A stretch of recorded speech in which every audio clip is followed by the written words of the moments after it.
The Book of Genesis, Chapter 41, from the Sunday School Bible. Copyright 2025, the Sunday School Bible, LLC. All rights reserved. Pharaoh's first dream.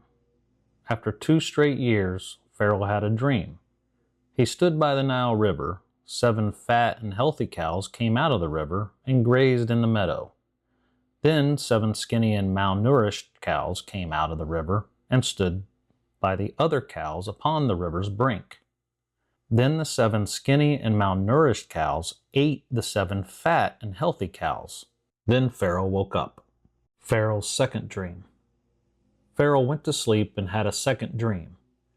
This time he saw 7 healthy ears of corn growing out of one stalk.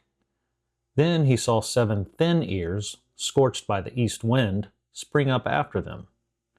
And he saw the 7 thin and scorched ears of corn devour the 7 healthy ears of corn. Then Pharaoh woke up. In the morning, Pharaoh's spirit was troubled. Pharaoh called for all the magicians of Egypt and all the wise men in the area. Pharaoh told them his dream, but no one could interpret them. The chief butler said to Pharaoh, "Now I remember my faults. One day when you were angry with your servants, you put me and the chief baker in the captain of the guard's house, the prison. We both had a dream one night, he and I, but each dream had a different interpretation. But there was a young man with us, a Hebrew, servant to the captain of the guard. We told him about our dreams, and he interpreted our dreams according to each man's dream. Later, the events occurred in the same way as he interpreted the dreams. I was restored to my office, and the chief baker was hanged." Then Pharaoh called for Joseph. They quickly brought Joseph out of the dungeon, shaved him, changed his clothes, and brought Joseph to Pharaoh. Pharaoh said to Joseph, "I had a dream, and no one can interpret it. I have heard that you can understand and interpret dreams." Joseph said to Pharaoh, "It is not in me. God will give Pharaoh an answer of peace." Pharaoh said to Joseph, "In my first dream, I stood on the bank of the Nile River. Then I saw 7 fat and healthy cows come out of the river and graze in the meadow. Then another 7 cows came out of the river after them, but they were skinny and ill-looking, such as I had never seen in all of Egypt. The 7 skinny and ill-looking cows ate the 7 fat cows. After they had eaten the fat cows, they were still skinny and looked ill, so I woke up. Then I had a second dream. I saw 7 full and good ears of corn grow out of one stalk. Then 7 more ears of corn, which were withered, thin, and scorched from the east wind, sprang up after the healthy ears of corn. Then the thin ears of corn devoured the 7 healthy ears of corn. I told this to the magicians, but no one could interpret it for me." Joseph said to Pharaoh, "Both of your dreams mean the same thing.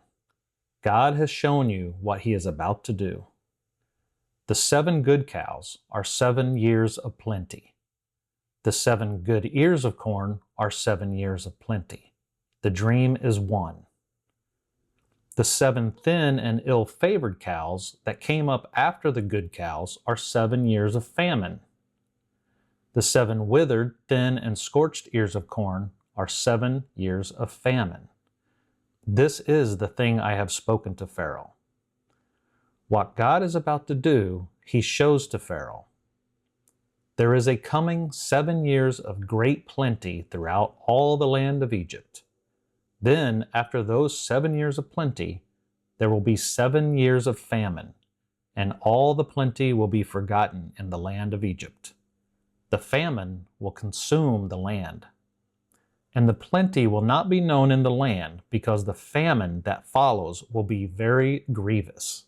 And for that the dream was doubled unto Pharaoh. It is because the thing is established by God, and God will soon make it happen.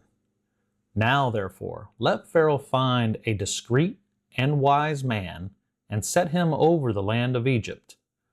Let Pharaoh do this, and let him appoint officers over the land, and store 20% of all goods in the land of Egypt for the next 7 plentiful years. Let them gather all the food throughout the good years, and store corn under the hand of Pharaoh, and let them keep food in the cities. And provide the stored food to the people during the 7 years of famine in the land of Egypt.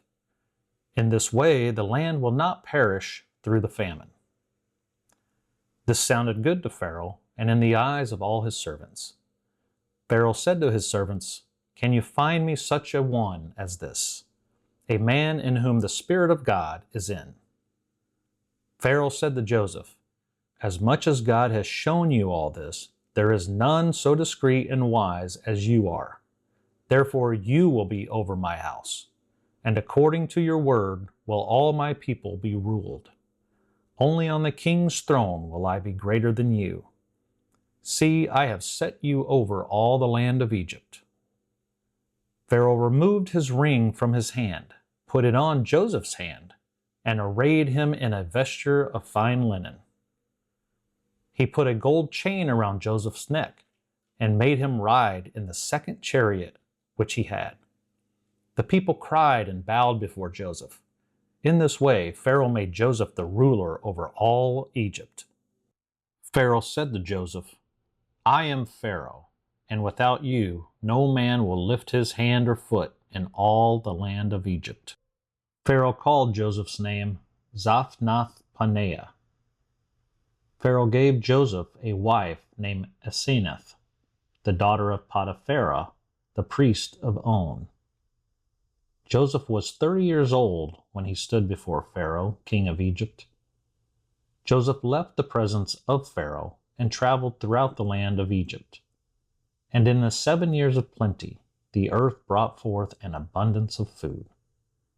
Joseph gathered all the food in the land of Egypt during the 7 good years and stored the food in each city. The food from the field, which was around each city, was stored in the city in which it was harvested.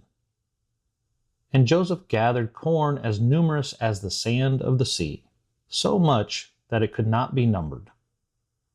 Joseph and Asenath, the daughter of Potiphera, the priest of On, had 2 sons before the famine. Joseph said to himself, "For God has made me forget all my hardships and all my father's house." Therefore Joseph named his firstborn son Manasseh. Manasseh means to forget. Joseph and Asenath had a second son. Joseph said to himself, "For God has caused me to be fruitful in the land of my suffering." Therefore Joseph named his son Ephraim. Ephraim means to be fruitful. The 7 years of plenty in Egypt ended. 7 years of famine begin in Egypt. The 7 years of famine began exactly as Joseph had predicted. Although the famine was in all lands, Egypt still had bread to eat. When all the land of Egypt was famished, the people cried to Pharaoh for bread. Pharaoh said to all the Egyptians, "Go to Joseph and do whatever he tells you to do." The famine covered all the face of the earth. Joseph opened all the storehouses and sold food to the Egyptians. The famine became more and more severe in the land of Egypt. All countries came to Joseph in Egypt to buy corn because the famine was so bad in other lands.